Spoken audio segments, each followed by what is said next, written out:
Welcome to the Therapy Show. I'm Lisa Mustard, your host and guide on this journey of learning and professional growth. Here, we transform the way you earn continuing education contact hours. Whether you're on a walk, on a break in between sessions, commuting, or even preparing dinner, you can engage with cutting-edge insights from leading subject matter experts.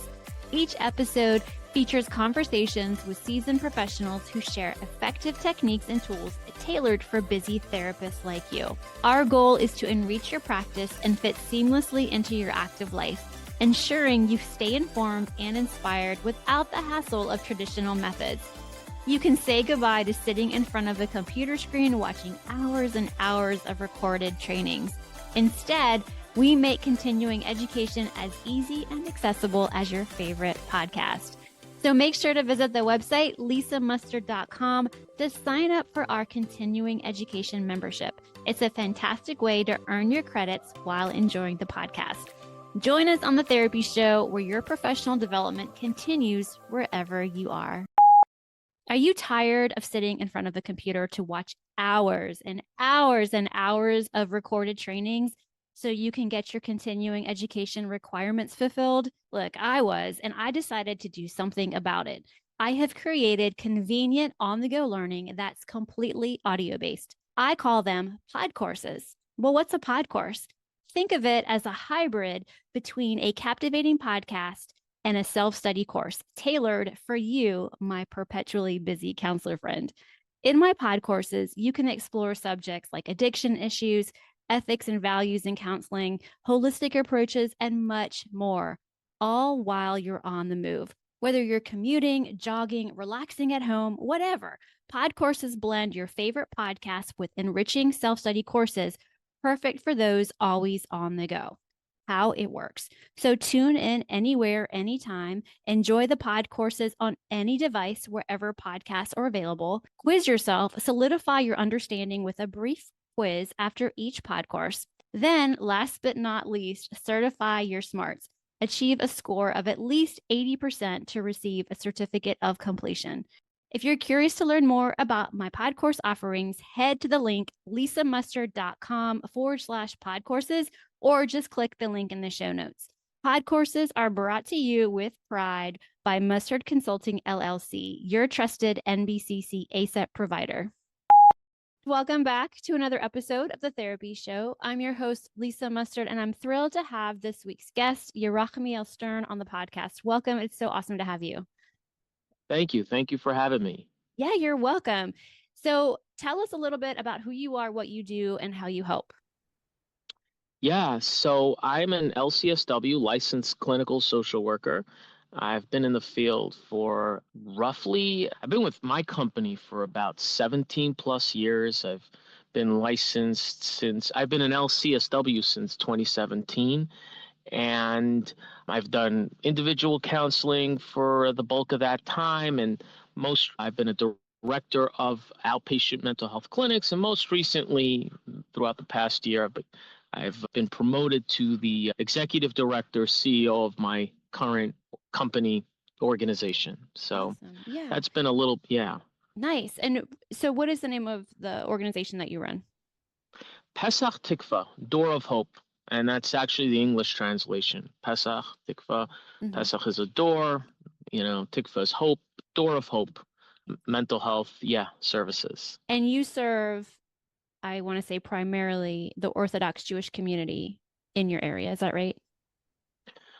Primarily. Okay. Primarily. I mean, again, we serve, we're an OMH governed, so we're Office of Mental Health governed, so we serve the underserved demographics of that location. So Okay. Whoever comes in but primarily these are the demographics, where we reside in anyway. We reside in this, yeah. So where you're located is pretty much a community that is made up of Orthodox Jews. Is that what you mean? For the most part. Okay. For the most part, yeah. Okay. Yes, for the most part. So, but you will see others that aren't of the Jewish faith. Yeah, look, our Okay. flagship location, which is the Williamsburg, that's North Brooklyn, has a very Spanish and African American population, and we have an off location in the Bushwick area, and we serve the clients of that demographic as well, full blown. So Okay. Okay, cool. No, I just wanted to understand, who you serve and how you help. I wasn't exactly sure because I did get on your website and I was just like fascinated by what you all have going on because you're a not-for-profit. And but you look and operate like a private clinic. That's what I got the sense of.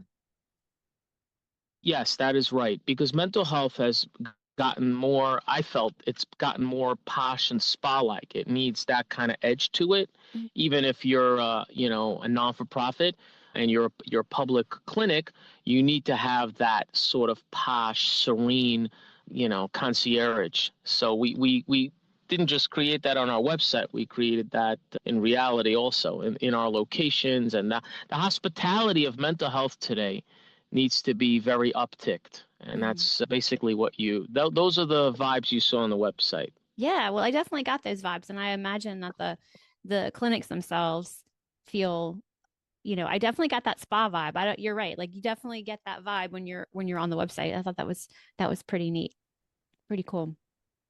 Has it always been like that? Was your clinic always like that, or did you have a shift? No, yeah, it was not always like that. Many moons ago, we were in a more classic clinic looking location, and as our flagship location. And over time, I mean, we moved, and once we moved, it was like a new beginning for us, Mhm. and we made it state of the art.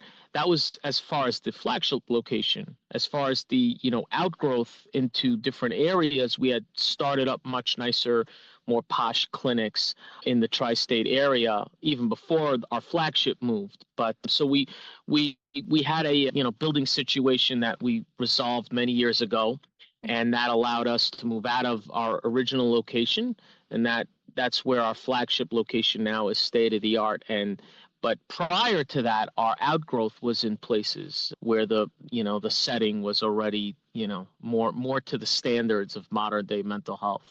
Okay. Okay, cool. So I definitely want to dive into the topic of building and expanding mental health clinics in a faith-based community. I think that's really interesting, and I think it's very timely because I talk to a lot of faith-based clinicians who are looking to maybe grow their practice or expand their practice, add in some new clinicians. So what tips or advice would you like to start with? Right, faith-based, in terms of building a faith-based, the truth is you have to recruit very scrupulously. That is the truth. You got to really zone in and it's not about recruiting a homogenous type of clinician either. I think in faith-based clientele, it's quite eclectic in what they're looking for. A lot of times they're looking for a religious extension of who they are. A lot of times they're looking for a subtle complement to what they are, like something complementary in match, but subtle. And sometimes they're looking for the complete opposite. But then again, even in the opposite, you don't want a cultural clash. There has to be a sort of clasp. So even if there's an opposite kind of clinician with that particular client, you have to make sure there's a sort of resonance of cultural bridging, Mhm. and you have to recruit to like sort of fill all these kinds of voids. It's not just let's just get a bunch of exactly mirroring our clients. Let's just bring in exactly like them. It doesn't work. It's much more nuanced than that. Okay. Okay, so that's tip number one is that you have to be really specific in what and who you are recruiting other therapists. Yes, Okay. yes, yeah, Okay. yeah.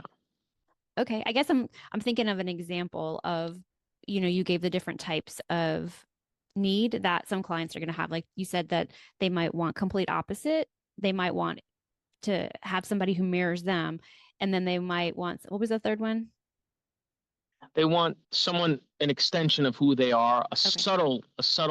someone who subtly complements them. So someone who looks like an extension of them, but has a subtle, complementary esque, where they're subtly complementing them, where there is a subtle opposite to Mm-hmm. them. And then someone needs a blatant opposite, a Gotcha. blatant, compliment. I gotcha. Okay. Okay. I was just thinking of an example of a therapist that I know, and I'm thinking about why she and I click so well as friends. And I think it's a similar thing. So, for example, this therapist that I know, she grew up Reform Jewish, but she converted to, or she became more Orthodox when she, after college and when she got married. And I grew up in a very, like, an observant home. And then as I evolved and changed, I became more probably conservative and reform later in life. So every time I talk to her, I love the perspective that she gives me on things, because it's like this, we get each other really well. Does that make sense? Like, how that can work. I'm wondering if that's a similar thing with some of the therapists. Yeah. Okay. Yes, Okay. it's a great example. Great Hmm. anecdote, great example. Okay. Again, depending on, the age of the client, let's say by us at Pesach Tikvah, depending on the age of the client, depending on the advocate sending the client and Hmm. the age, you have to make sure that the ideological makeup of the therapist Hmm. sort of at baseline aligns with the client. But if that's if the client is a minor and whatnot, Hmm. and they're being sent by the principal of the school or or a community advocate or whatnot. Hmm. But if the client is an adult, your example is spot on. People coming from sort of opposite perspectives and sort of having a meetup point is Yeah. is is a very refreshing way to connect in a therapeutic setting. Yeah. Absolutely. Yeah. I think I'm just kind of reflecting on my own life, and recently just that friendship has been really interesting and really valuable to me. So what else do you need to do, or what other advice do you have when it comes to, besides who you recruit and bring on, what other advice or tips do you have? So, I mean, again, you have to understand the cultural nuances of the people you're hiring, and which is not simple. You have to be able to constantly think out of the box. Many a time, you have a lot of the women of different faiths are married with lots of kids, and they cannot like give up their evenings, even though this is an evening centric profession, Hmm. so Hmm. they cannot give up their evenings, and you have to sort of build a custom schedule around them where they're doing part time, and you have to be prepared to think out of the box, because it can, part time work could drain resources, but that's what it takes, men alike, in terms of not giving up their every evening. Maybe it's a bit easier for men, depending on the ethnic denomination, Hmm. but not in many cases it's not that much easier. So Hmm. you have to basically understand what their work style is going to be, what their work temperament's going to be. You gotta immediately, you can't have, and like, these are our rules. I mean, that's an antiquated model where it's like, this is what we do and that's it, and keep things. It's sort of bridging what the client really needs, which are evening appointments, top talent and top young talent coming into your company. But you have to understand the employee rather, the therapist needs a sustainable lifestyle, Right. both on a private level, personal level, and in a clinic. You can't, if you're going to ask them to do 3-4 nights a week, you're going to have other clinics allowing them to do one night or 2 nights, and you're going to fall behind, and you're not going to be able to recruit top talent, and there's no amount of money you're going to be able to pay somebody to just drift them away from their family. And you have to understand. I mean, that's one example of like nuance, cultural nuance. Sure. But there are more. Yeah, there are more Yeah. examples. And the cultural nuance here that we're referring to, and we could just make a generalization probably, that when you're in a faith-based clinic, the your traditional values are going to be what these clinicians are adhering to. So I think that's great. And I'm also thinking about, the female therapist that might have a big family. She needs to be home in the evening, but I'm also thinking about her clients that are similar. They don't really want to give up an evening as well. So maybe there's like for them, it could be at 2 o'clock on a Wednesday works perfect because the kids are in school, the therapist kids might be in school, the client's kids might be in school, or they have some help. So I think it can work, I'm guessing. It's kind of what it sounds like. Yeah, yeah, no. You alluded to that perfect sweet spot timing. Mm-hmm. That's true. Yeah. That's true. Which just forever will perpetuate a lot. You have to hire a lot of clinicians because there's only Yeah. four of these 2 o'clock slots that Right. are takeable throughout, four or five, maybe Sunday, which comes with its own trials and tribulations. But there are not many of these spots that, so it forces you to hire more clinicians and, to put up with more personalities. And if you're at peace with it and you understand, wait a second, this is the cultural nuance, Mm-hmm. and this is what the clients need, and you're constantly trying to make it work, you'll make it kindle. You'll make it kindle on, Mm-hmm. faith-based style, as they say. Yeah, I think that's really fascinating.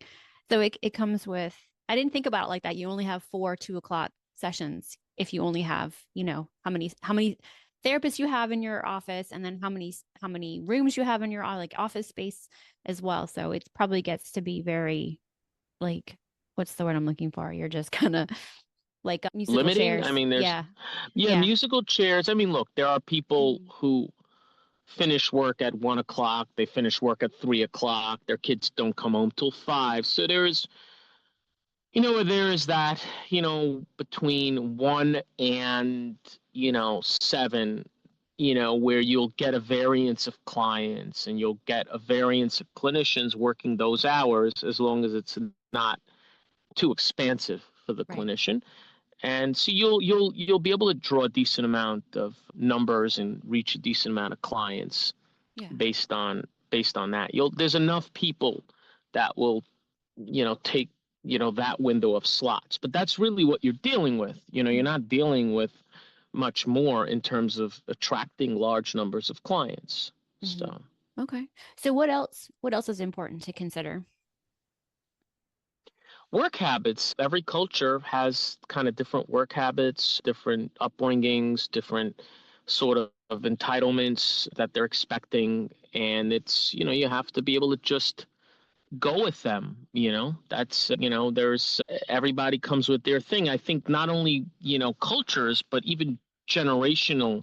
Now Mm. that I'm getting into I think the Gen Z population, at least in an intern's capacity and a clerical front desk capacity, they have a whole different work style and work ethic and a different way of relating than the Gen X or it's a whole different landscape. And you have to constantly understand what makes them tick, what style do they like, Mm. what sort of work style do they like. And again, I mean, you can go against the tide and say this is our workplace and this is what, but it's at the end of the day, it's like when you're buying something, is it a seller's market or a buyer's market?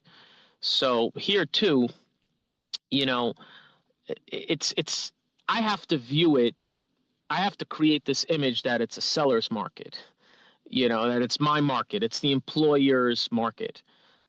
But I also have to create the landscape that it's a buyer's market to make it appealing. And it can't be disingenuous. It has to actually be legitimate, that people have to feel like this is an hospitable environment for me. Mhm. And, bridging that gap and understanding, generational like work ethic. Every era and generation has a different work ethic. My you know 50-year-olds in that age bracket, I don't mean exactly 50, it's a second career, they're slightly more tired, but clients here and there are much more attracted to that, like kind of senior reverend stature. Mhm. The 30-year-olds have that energy. It's kind of like they're in the peak of their careers, and again, but that demographic, you know, they're inching into leadership positions. They're not always just staying and belting out cases. And then the mid 20s is maybe the Gen X. That was a good era of work ethic, I would say. And maybe it's a good era because I know them well at this point. I know what makes them tick. And the Gen Zs, again, it's a different animal already. So the bottom line is you have to understand the age. I think a lot of employers view people and they're just don't even pay mind to, oh, wait a second. They grew up in this culture. And again, it's not that, you should sort of pigeonhole anybody into their culture, but you should hear out what their style is, what their needs are, and really understand it. That's A. B, you have to understand their generation. Their generation is something that is vital beyond, because that's how it's how they understand the world. Also, it's the window. What they're inhaling is the prism they're using to look outward. Also, and if you get that, you relate to them, even if you're much older than they are. I mean, when I came in as a director about 11 years ago, just as a clinic director, I was seeing cases prior to. So when I came in, I was maybe a year or two or three older than my front deskers or interns or anything, or maybe younger than a lot of my key employees, and maybe the same age or older than a lot of my, front deskers and whatnot. Maybe 5 years older than the front deskers and whatnot. And basically, as the years have gone on, I have now 20 plus years on them. So, Right. It's constantly having me understand, okay, I'm getting older and they're getting younger. And that has to, I have to relate to them like that. It's my job, and it's my job to set a tone that relates to a forever age gap growing workforce. And that's always the way it's going to be, and the minute you don't understand who you're employing, it's a slow highway to death. Honestly, I'm talking figuratively, but Sure. yeah. I gotcha. Yeah. I think that makes sense. I'm nodding in agreement with you over here, just kind of based on, my experiences and my work, and I can get it. And who reaches out to me nowadays to ask me questions and Right, understanding what their right. expectations are. It's really interesting. I think I was just kind of, reflecting on what you said about the 50 plus are the ones, and that's me. I'm in that category of like being tired and being, a little bit more specific on cases that we'll take. But at the same time, I think they're your best clinicians because they have the most, they may not, I'm assuming, they've been doing this work for a long time and they're good at what they do. They're probably your best clinicians. So it can be maybe tough to to see the them want to fade out a little bit maybe. But we get tired and we want to move on. And I think you get to a point in your career where, when it's time.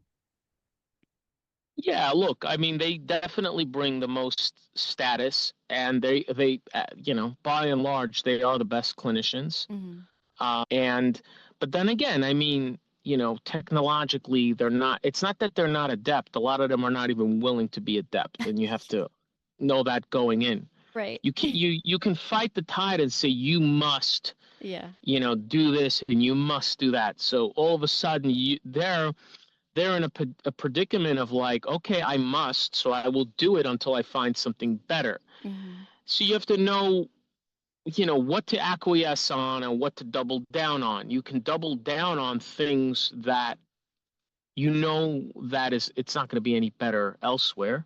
Mm-hmm. So you can double down, on them working an evening, because at the end of the day, you know, clients need to come in the afternoon evening block. So if they want to do upper echelon clinical work, there's nobody that's going to give them large numbers of that, smack in the morning, at least in certain Sure. demographics. So Sure. you can double down on that and then just forego this, force feeding the technological piece. Right. And you have to know where to maneuver these goalposts. And each person's slightly different. It's not even, 45 or 50 and up, one size fits all. It's not remotely that. Mhm. It's you know what I mean? It's every person has a slightly different thing that makes them tick, Yeah. and everyone is slightly more able to do something you didn't think they can do, or slightly. And also, I mean, people, you have to understand, you know, this is another piece that's very important in recruiting. Mm. I think way too many employers judge an interview by the interview. Judge, you know, uh, you have to, somebody who's, sort of, stumping over themselves in an interview, it means nothing. There's a way to look past it. So people are polished interviewers. They know how to front themselves very well. They can tell you they'll do A, B, C, and D, and you have to know in the back of your head they're not going to be able to do A, B, C, and D. They're just fluid interviewers, and you have to know that going in, and you have to subtly cut to the chase. And if you know how to cut to the chase, you'll get them pretty quickly admitting what they could and can't do, whether it's in that interview or subsequent interviews. Mm. That's number one. And people who are not polished interviewers, interviewees rather, you can know how to, tackle, you know, what's not polished about them and build them up. And I personally, in my formative years, went on many interviews where I wasn't polished, and I didn't make the cut, and I realized, wait a second, I went into settings where I knew I could accomplish what was needed to be accomplished, and I wasn't fluid, okay, and I knew one day, I didn't know at that point that I was going to be maestroing things, but I knew once I was maestroing things to look past the interview itself, the didactic in the interview. And it's allowed me to build a lot of craft a lot of talent from the farm system upward, because I'm not judging how somebody, just smooth talked me for Yeah. 40 minutes. Yeah. So maybe help some of our listeners out who are in your shoes when they have to hire for their practice. Like, what are you listening for then? Like, what are the things that kind of perk your ears up a little bit and you go, that's interesting. Interesting, you mean for the good, you're saying? Yeah. Or both. Or bad. Either one. Well, you're listening. Okay, we'll start with bad first. There is chronic, whether it's in a form of smooth talk, polished, but there's chronic resistances that are put up, and you could see, and you have to align that with the resume. So if the resume has somebody as a journeyman, just jumping from job to job, okay, fine, that's one strike, okay, fair enough. Not everything is climactic, that okay, it's a no-go. You never know when it's the person's new beginning, that they're really, a lot of people just are not good at choosing their jobs, and they get wronged time and time again. I have an employee right now who's pushing 60. I mean, he's killing it. He's amazing, and he's been a journeyman, and yes, he needs a lot of technological help and whatnot, but he's killing it. And he needed like our level of concierge. Now, if I would have judged him by the amount of places he's been to and et cetera, I would, if I would use just a resume, I would have never have hired him. There would be no way, so you can't use that as a sole metric. But in the interview itself, when there is much, undertone, you got to pay attention to a lot of undertones. There's a lot of like chronic resistance, like hemming and hawing, polished or unpolished, about could I do this? Could I do that? Or there's a lot of subtle excuse making and subtle deterrence of really what your core ask is. You know that, those resistances are never going to go away. Mm-hmm. And if those resistances are conflicting with what you're trying to accomplish in the workplace, you know, it's you're never going to have a peaceful existence with that employee. So you're looking for undertones, whether fluid or not fluid, Lee said, but Okay. undertones of resistance. Okay. That's on the negative end. Mm-hmm. I mean, on the positive end, you're looking for, honestly, I hate to broad stroke it, but you're looking for a blank canvas mostly. You're looking for somebody who is willing to grow with the company and has this like kind of resonance that they're here to just coexist with the company, coexist with the organization. If and there are very few people that fall into that category, believe it or not. There's, most people are willing to coexist, to get to the next, phase. But a blank canvas, that can be worked with is usually your best bet. You're looking for raw talent. You're always looking for raw talent if you want to build a company. You're not looking for, nuanced skill, because nuanced skill, you pigeonhole yourself with nuanced skill. For nuanced skill, you can jump already, 30 years and get fully developed skill, you know.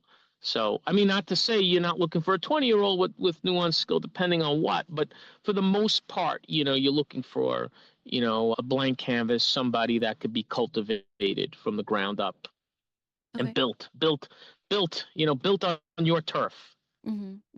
Okay. Okay. That's good to know. All right. So what else is important when it comes to building or creating, expanding a faith-based clinic community?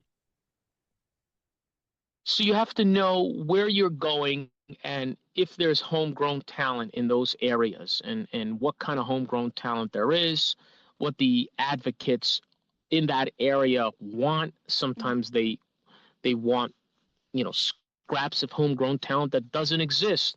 Sometimes they want imported talent, imported of the same faith, no less. You go into a location, you go into a zip code, and you have to, like, not necessarily does that zip code produce the talent, you're looking to, you know, fulfill the service with. They don't always have that. And you have to think out of the box on how you're going to sort of import that talent.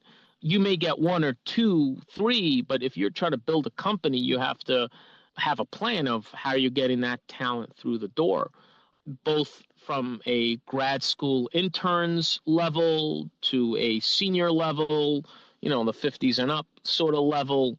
You have to know how to, like, procure talent to that zip code, not only to the demographic in the zip code. Okay. So how do you guys do it? How do you find your talent or nurture? So we're connected with many grad schools who at this point know Mm, the demographics we're serving. We're known as a very affable, malleable, company. mm, So, they're very, they don't want to let us down. They're trying to send us their best, crop of intern, and that's at the beginners level. We will employ people from, let's say, we have a traveling kind of built-inness to the job where, like, we'll have people travel to a certain location, and we'll for the most part, well, in instances where that commute is taxing, that would be compensated, and it's built into the work week. So the only thing we're not offering is a bathroom in the car. I But other gotcha. than that, you're covered. You're covered, and that's sort of like, okay, like, it sort of, takes the sort of stigma off, like, oh wait, I'm traveling to work. Yeah, that's you're being paid to travel. It's part of your job, literally, actually, and literally. That's cool. And yeah, so that is, that is another piece that was built in to sort of bridge the gap or bridge the distance. Yeah, I mean, these are, these are basically, what they are. Okay. Okay.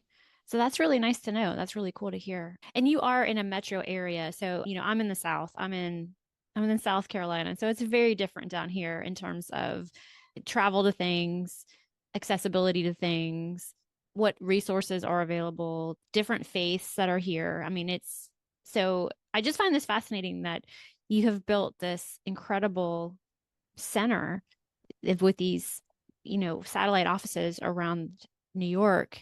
Oh, you said state or Tri-state area, tri-state. Okay. tri-state area, which, I mean, we have clinics So we're in 40 schools, and those are satellite clinics in the schools. Okay. Where Office of Mental Health wanted to, in preventative fashion, help children, with a more medical model where it's not, impinging on the Board of Ed, and Board of Ed, counseling services could be used in a different capacity. So Okay. we're in 40 schools, spanning, New York, from New York City to Rockland, which is upstate New York, to, Queens, and the whole litany. And these are the schools we're in. But as far as freestanding clinics, we have four and counting freestanding clinics. We're adding another two shortly. Again, in all over Brooklyn, I would say, all over Brooklyn. And Brooklyn's quite vast. I don't know if people know the tri-state area well. Tri-state area meaning, the five boroughs in New York is kind of, I think, how you translate tri-state area. But Okay. the population's enormous here, so and the traffic's enormous. So having people commute is, at midnight, or at 2 o'clock at night, where there'd be no construction. You'd have to hope there's no construction during that time. You can get someplace, in 20 minutes, but by day it's an absolute hour and a half. So you have to, work that through. That's welcome to the East Coast. But Wow. Oh my gosh. yeah. That sounds Yeah. crazy. I mean, that blows my mind. I can't even imagine. I think rush hour traffic around here is like an extra 15 minutes maybe to get to, the other side of town. And I just can't fathom it. But I've been to New York. I love New York. We want to get back and visit. So maybe when we do that, we'll come up and say hello and come to your clinic. And yeah, so We'd love to have you. Oh, Yeah. thank you. So when you say you're in 40 schools, are those public schools or are those private schools? They're private schools. Oh, they're private schools. Okay, that's what I thought. Okay. These are private schools, and I think OMH tackled those schools first, Office of Mental Health, because they didn't have as much, public funding, and the Board of Ed had not given those schools services. So, those were the schools that needed the services the most, whereas the public schools had a full litany of therapeutic services through the Board of Ed, and these private schools did not have a lot of Board of Ed services. Yeah. So this has just been great. I mean, I love this information. Is there anything else that anyone listening today that wants to create a faith-based clinic needs to know, or do you have more information you can share? Look, anyone can call me, privately, and I can talk to them. I think it's a lot about, understanding people, understanding,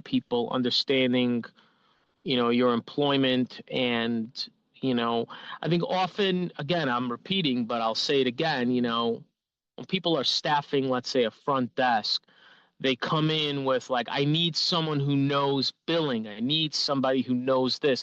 It's a major misnomer, tremendous misnomer. You need somebody who, like, if they're going to be doing front desk, they need to have a broad knowledge of, computers and technology, a broad knowledge, and most of all, a willingness.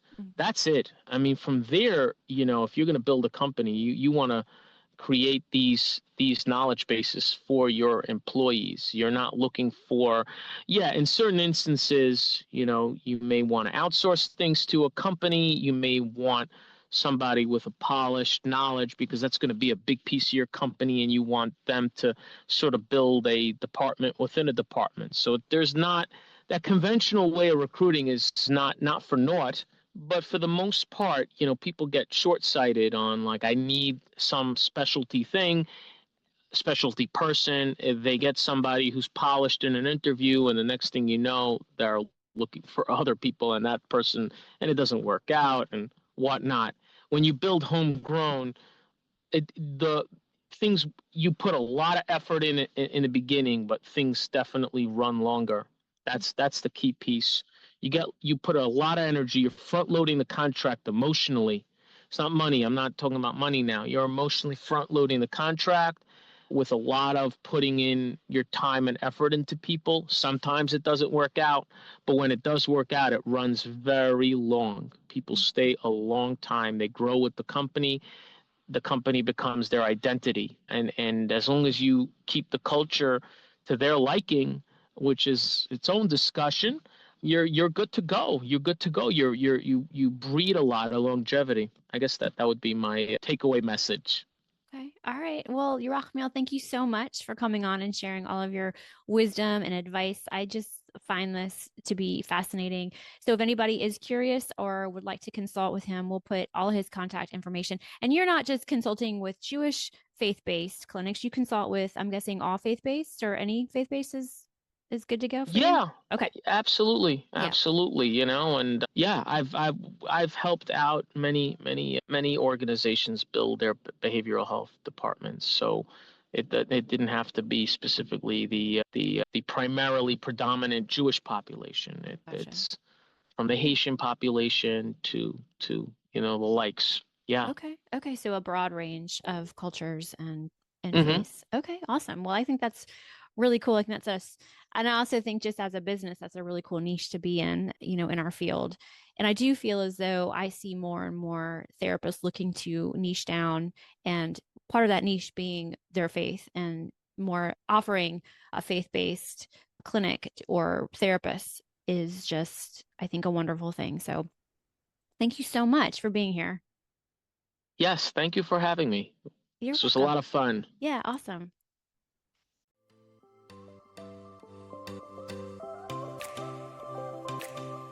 Please note that the Therapy Show with Lisa Mustard is for informational and entertainment purposes only, and not a substitute for professional medical or mental health advice. Always consult with your therapist, doctor, or physician before implementing any suggestions from the show. The Therapy Show with Lisa Mustard is edited and engineered by Chelsea Weaver. If you're looking to start a podcast or ready to take the editing off of your plate, be sure to visit chelseaweaverpodcasting.com. Well, that wraps up another episode of The Therapy Show with Lisa Mustard. I know there are hundreds of thousands of podcasts out there, and I'm thankful you've chosen to listen to mine. Be sure to visit lisamustard.com to access the show notes and discover all the pod courses and other continuing education offerings. And I'd be grateful if you subscribe to the show. Thank you.